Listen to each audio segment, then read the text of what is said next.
Imagine standing on the edge of the world. The year is 1415. Behind you, medieval Europe trembles in fear of the unknown. Before you, an ocean so vast and terrifying that sailors call it the Sea of Darkness.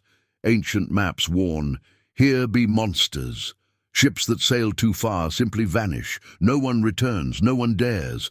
But one tiny kingdom smaller than the state of Indiana is about to change everything. Portugal, a nation of barely 1 million souls, is about to unlock the greatest secret in human history. They're about to discover how to control the winds themselves. And in doing so, they won't just explore the world. They'll reshape it forever. This is the story of how the impossible became inevitable. Before we dive into this epic journey, if you love history that reads like adventure, hit that subscribe button and smash the like. Trust me, you won't want to miss what comes next. I need you to imagine something with me for a moment. Close your eyes. Well, actually, keep them open since you're watching this. But picture this in your mind. You're standing on a windswept beach in southern Portugal. The year is 1415. The sand beneath your feet is coarse and golden, and the Atlantic Ocean stretches before you like an endless churning mystery. Behind you, the medieval world you know is falling apart. The Black Death has killed 1/3 of Europe's population. The Ottoman Empire is choking off trade routes to Asia. Kingdoms are desperate for new sources of wealth, new paths to the spices and silks of the East. But here's the thing, and this is what makes this story so incredible. Everyone believes the ocean before you is literally impossible to cross. Not difficult, not dangerous, impossible. Like trying to fly to the moon using nothing but a wooden ladder. That's the level of impossibility we're talking about. The sailors of the time have stories that will freeze your blood. They talk about a sea of darkness where the water boils as you approach the equator. They swear that demons and sea monsters lurk beyond the horizon, ready to drag ships into the abyss. Ancient Greek geography states that if you sail too far south, you'll enter the torrid zone, a region so hot that your skin will literally burn off your body, and the ocean itself will bubble and steam like a cauldron. And you know what? These aren't just peasant superstitions. Educated men, scholars, respected geographers, they all believe this. It's scientific fact in 1415. The maps of the era literally have illustrations of monsters at the edges, with inscriptions in Latin warning, HCSVNT Dracones, here be dragons.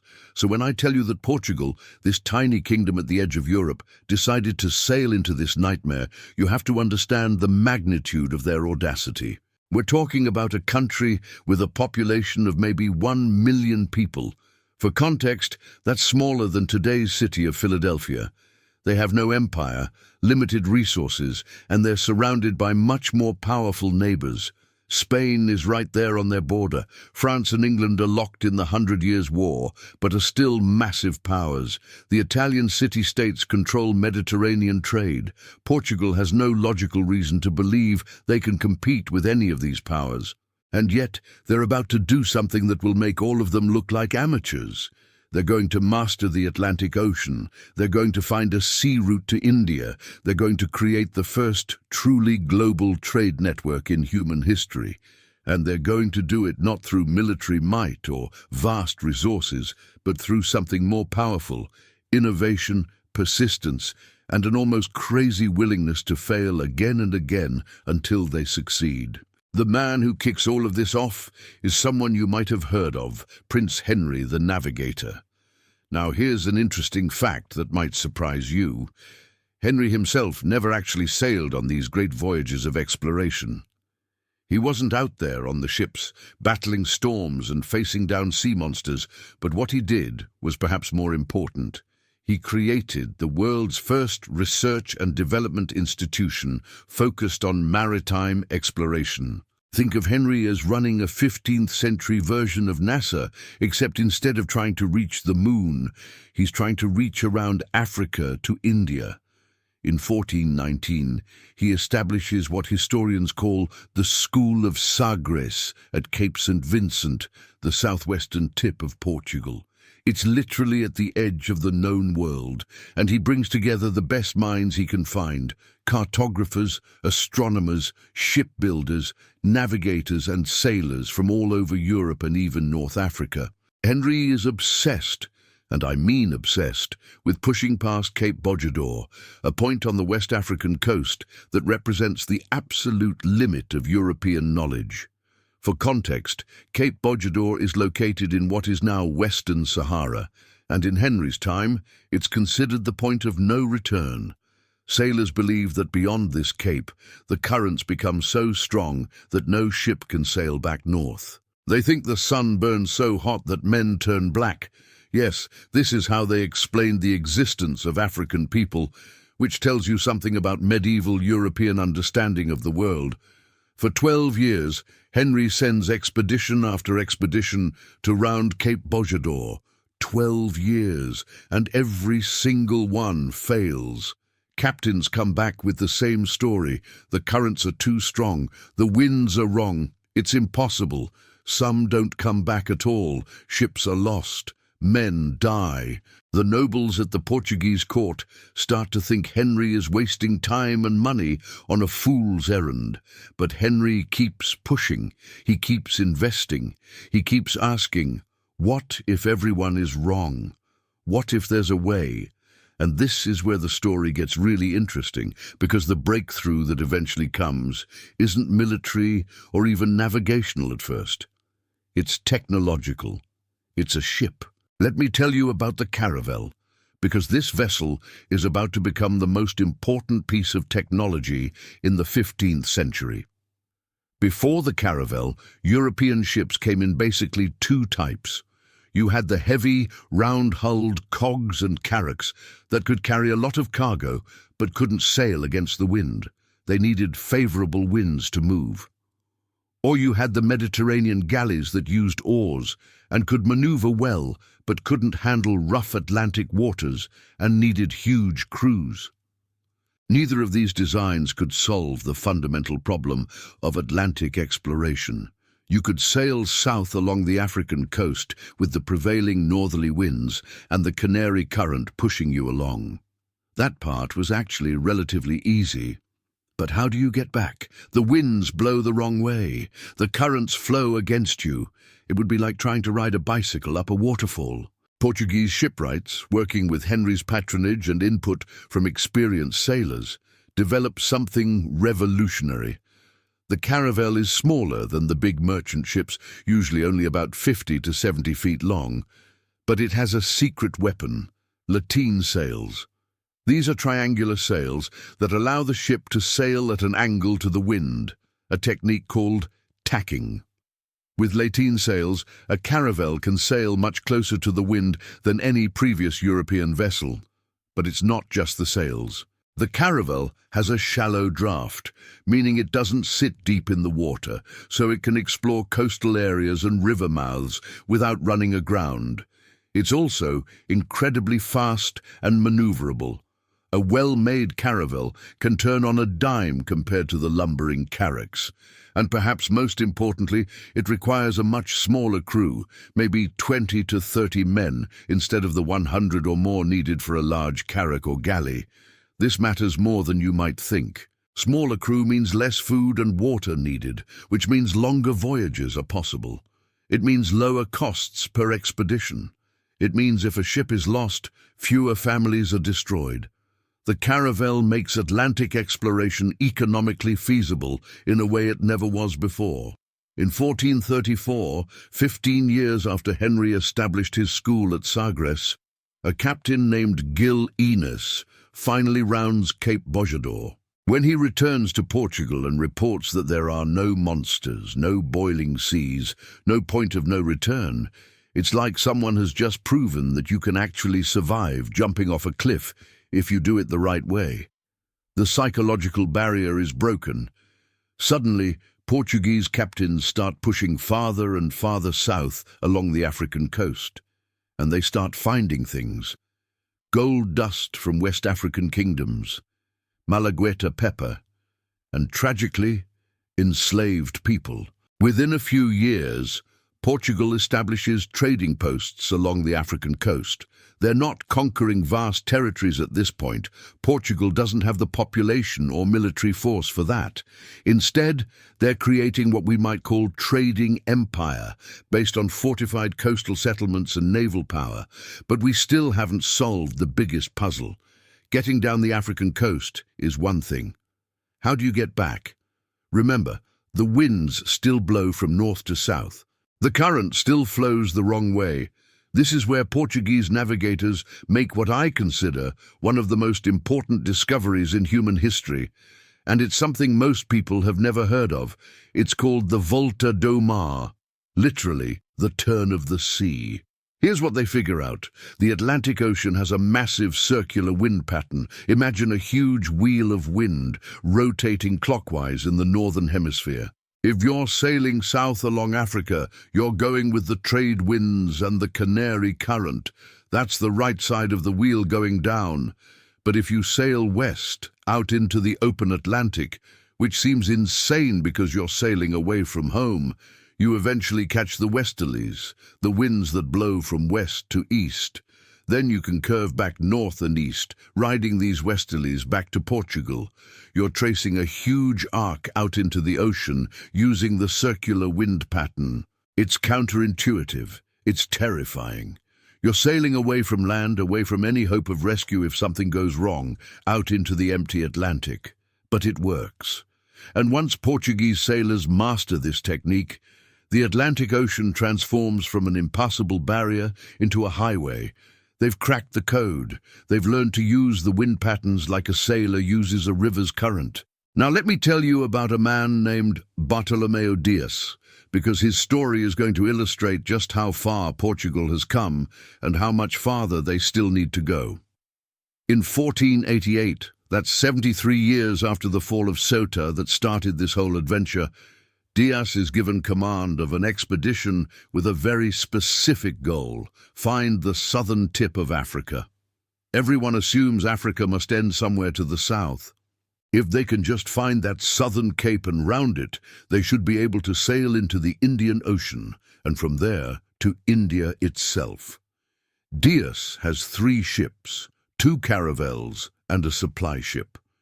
He sails down the African coast farther than any Portuguese expedition before him. He passes the southernmost points that previous explorers have reached. He keeps going. The coast keeps trending south, on and on and on. His crew starts to get nervous. They're farther from home than any European has ever been. They're in waters no European has ever seen. The African coast seems endless. Then something remarkable happens. Dias doesn't even realize it at first, but a storm blows him out to sea, away from the coast. For nearly 2 weeks, his ships are battered by massive waves and howling winds. When the storm finally clears and Dias tries to head back east to regain sight of the coast, he finds nothing. He sails east for days. No land. Finally, he turns north, and there's the African coast. But here's the incredible thing. The coast is now running east-west instead of north-south. Dias has been blown around the southern tip of Africa without even seeing it. When he finally realizes what has happened, his crew is exhausted and terrified and wants to go home. Dias pushes a little farther east into what he can now see is a different ocean, the Indian Ocean. But his men have had enough. Some historians say they nearly mutinied. Dias is forced to turn back, but on the return journey he sees it, the Great Cape at the southern tip of Africa, jutting out into the meeting point of 2 oceans. He wants to call it Cabo das Tormentas, the Cape of Storms, because of the terrible weather his ships endured. But when he returns to Portugal and reports his discovery to King John II, the king renames it Cabo da Boa Esperança, the Cape of Good Hope, because now they know there is a sea route to India. It's possible. The dream can become real. Here's where the story takes a turn that involves one of the most famous names in history, though not the way you might expect. In 1492, just 4 years after Diaz proves you can sail around Africa, an Italian navigator named Christopher Columbus arrives in Portugal with a proposal. He wants to sail west across the Atlantic to reach Asia. He's convinced the world is small enough that this is feasible. King John II of Portugal listens to his pitch. The king's advisors, including the best mathematicians and astronomers in Europe, do the math, and they tell Columbus he's wrong. The world is much bigger than Columbus thinks. If he sails west, he'll run out of food and water long before reaching Asia. He'll die in the middle of the ocean. Portugal rejects his proposal. Columbus, frustrated, goes to Spain instead. Queen Isabella and King Ferdinand are more willing to take a risk, and we all know what happens next. Columbus sails west and finds, well, he doesn't find Asia. He finds the Caribbean islands of the Americas, but he dies believing he reached the outskirts of Asia. And here's the funny thing. The Portuguese mathematicians were right. If the Americas hadn't existed, Columbus and his crew would have starved to death in the middle of the Pacific Ocean. He got lucky in a way he never understood. But Columbus's accidental discovery lights a fire under Portugal. Suddenly, they're not the only ones exploring. Spain is in the game. The Portuguese realize they need to move faster. In 1497, King Manuel I of Portugal assembles the most important fleet in Portuguese history. He places it under the command of a nobleman named Vasco da Gama, and he gives da Gama a mission: sail around Africa and reach India, not just explore. Not just prove it's possible, actually get there and establish trade relations. Bring back proof, bring back spices. Da Gama's fleet leaves Lisbon in July 1497 with 4 ships and about 170 men. These are bigger, more heavily armed vessels than Diaz's ships. Portugal has learned that they might need to fight their way into the Indian Ocean trading system. The voyage is brutal. It takes da Gama 4 months just to reach the southern tip of Africa, and by the time they round the Cape of Good Hope, his men are sick with scurvy. Their gums are bleeding, their teeth are falling out, some are dying. But da Gama pushes on. He sails up the east coast of Africa, and here he finds something that changes everything. Established trading cities: Kilwa, Mombasa, Malindi. These are thriving ports that have been part of the Indian Ocean trade network for centuries. There are Arab merchants here, Swahili traders, goods from India and China. Da Gama has entered a completely different world, and the people here have no idea who these strange men on their unusual ships might be. In Malindi, da Gama finds something even more valuable than trade goods: a pilot, an expert navigator who knows the Indian Ocean, who knows the monsoon wind patterns that have allowed Arab and Indian traders to sail back and forth across the ocean for centuries. With this pilot's guidance, da Gama crosses from East Africa to India in less than a month. After 10 months of sailing, after traveling more than 10,000 miles from Lisbon, the Portuguese ships arrive in Calicut, on the southwest coast of India, in May 1498. They've done it. They've found the sea route to Asia. Vasco da Gama is the first European to sail from Europe to India and back. It's an achievement on par with landing on the moon in terms of its impact on history. When da Gama returns to Lisbon in 1499, with only 2 of his 4 ships and less than half his crew surviving the journey, he brings back spices that are worth 60 times the cost of the entire expedition. Let that sink in for a moment. 60 times return on investment. From one voyage, suddenly every wealthy merchant and noble in Europe wants a piece of this action. The race is on. Portugal moves fast.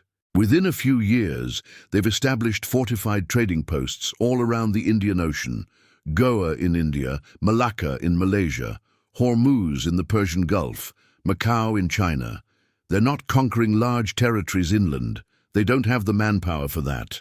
Instead, they control key ports and sea routes. They use their superior naval artillery to dominate shipping lanes.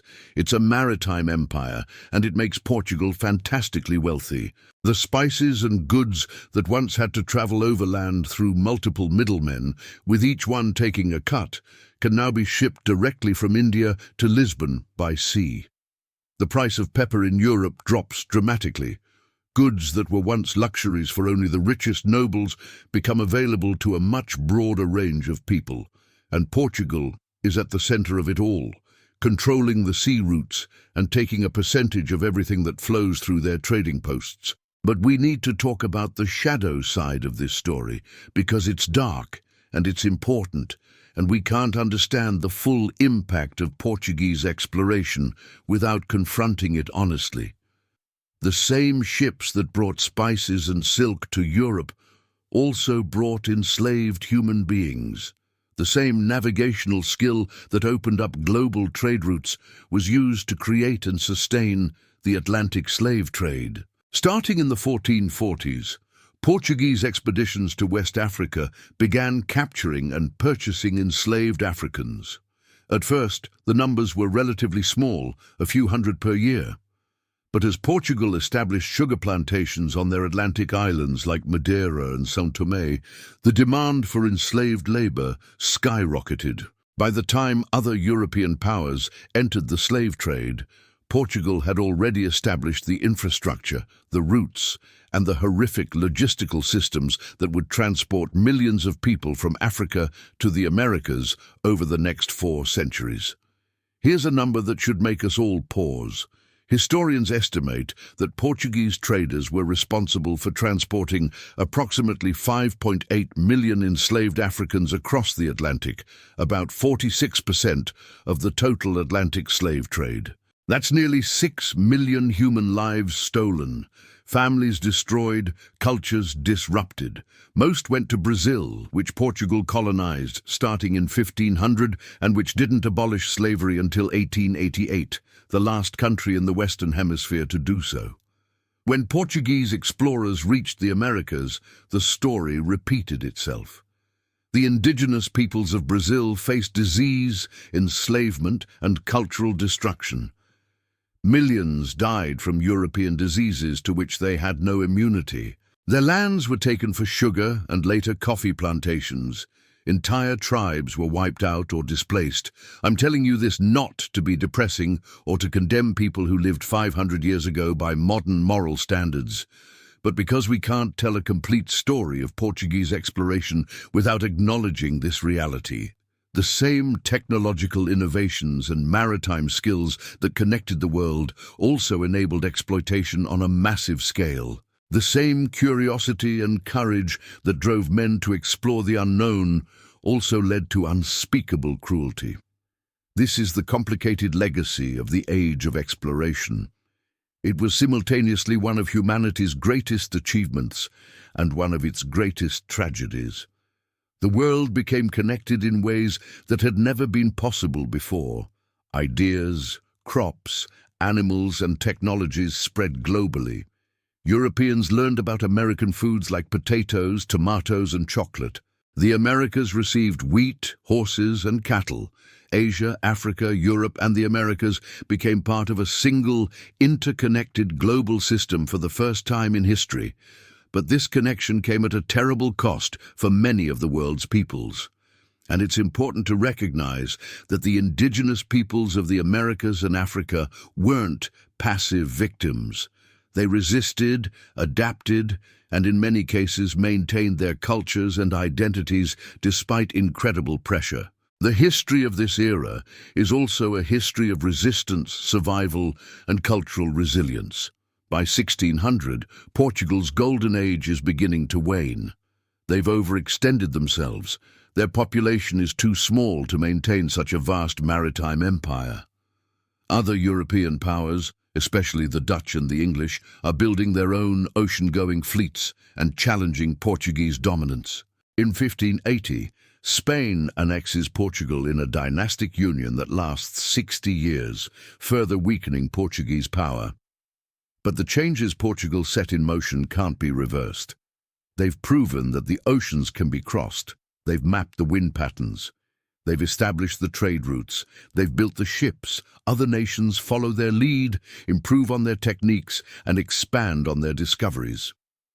The Dutch create the first multinational corporation, the VOC, to exploit Asian trade. The English establish colonies in North America. The Spanish build a massive empire in Central and South America. The world that Portugal helped create, a world of global trade, intercontinental travel, and connected continents, is the world we still live in today.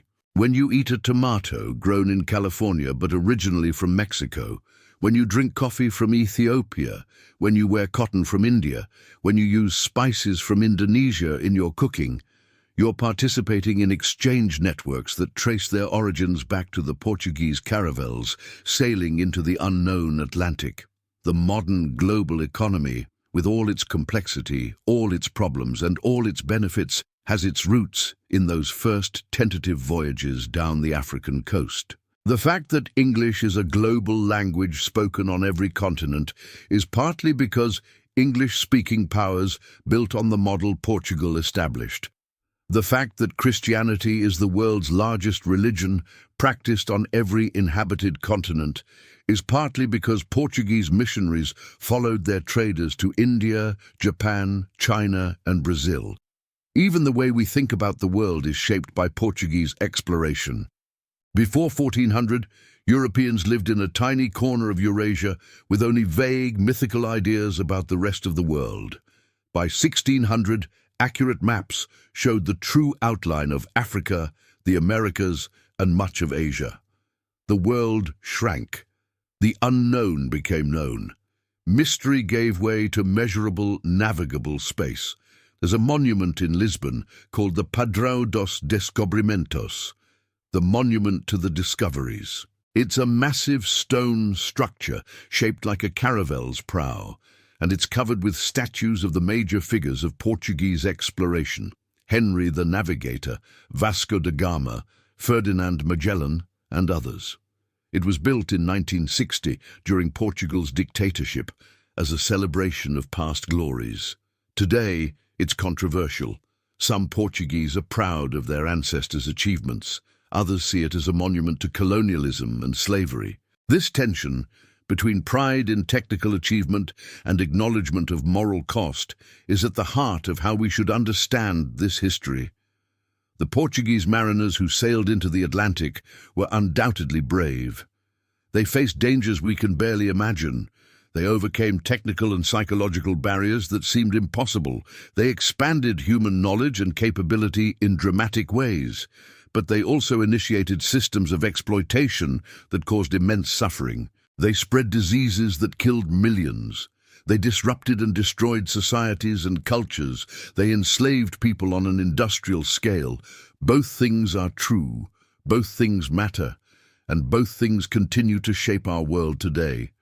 When I think about Portugal's conquest of the Atlantic, what strikes me most is how it illustrates both the best and worst of human nature. The curiosity, ingenuity, and courage that drove exploration exist alongside the greed, cruelty, and indifference to suffering that made exploitation possible. We are capable of both. We have always been capable of both. The lesson I take from this history isn't a simple one. It's not exploration is good or exploration is bad. It's more like human achievement always has consequences that ripple far beyond what we can predict, affecting people and places we might never see. The Portuguese sailors who first rounded Cape Bojador in 1434 had no idea they were setting in motion changes that would still be shaping the world 6 centuries later. The merchants who bought spices in Calicut didn't understand they were building the foundations of globalization. And maybe that's relevant to us today. We live in an era of rapid technological change. Artificial intelligence, genetic engineering, space exploration. We're pushing into new frontiers, just as those Portuguese sailors once did. And like them, we probably can't fully predict where our innovations will lead. What unintended consequences might they have? Who will benefit? Who will suffer? These are questions we should be asking. The Portuguese conquest of the Atlantic reminds us that opening new frontiers isn't just a technical challenge. It's a moral one. It requires us to think not just about what we can do, but about what we should do. Not just about achievement, but about justice. Not just about the destination, but about who gets hurt along the way. In the end, the story of Portugal and the Atlantic is a fundamentally human story. It's about a small group of people at the edge of the known world who looked at an impossible challenge and said, "What if we try anyway?" It's about persistence in the face of repeated failure. It's about innovation solving problems that brute force never could. It's about how new technologies can change everything. And it's about how every great achievement comes with a price that someone, somewhere, has to pay. The winds of destiny that carried those Portuguese caravels across the Atlantic are still blowing. They're carrying us toward futures we can't quite imagine, bringing together people and places in new ways, creating opportunities and dangers we're only beginning to understand. The question is, will we navigate them with wisdom, or will we repeat the mistakes of the past on an even grander scale? That's something each of us has to answer for ourselves. But first, we have to understand the past, all of it, the triumphs and the tragedies, the heroes and the victims, the discoveries and the destructions. Only then can we make informed choices about where we sail next. And that brings me to you. If this story of how a tiny kingdom changed the world forever resonated with you, I want to hear from you. Hit that subscribe button if you haven't already. We're building a community of people who love history that's both epic and honest. Drop a comment below and tell me, what shocked you most about this story? Was it the technology of the caravels, the Volta do Mar technique, the scale of the slave trade, the return on investment from Vasco da Gama's voyage? Your perspective matters, and I read every comment. And here's a question to think about. If you were a Portuguese sailor in 1434, would you have sailed past Cape Bojador into the unknown? Knowing what you know now about both the achievements and the costs of exploration, how do you think we should remember this era? Let's have that conversation in the comments. History isn't just about the past. It's about how the past shapes our present and our future. And that's a conversation worth having. Thanks for watching, and I'll see you in the next one.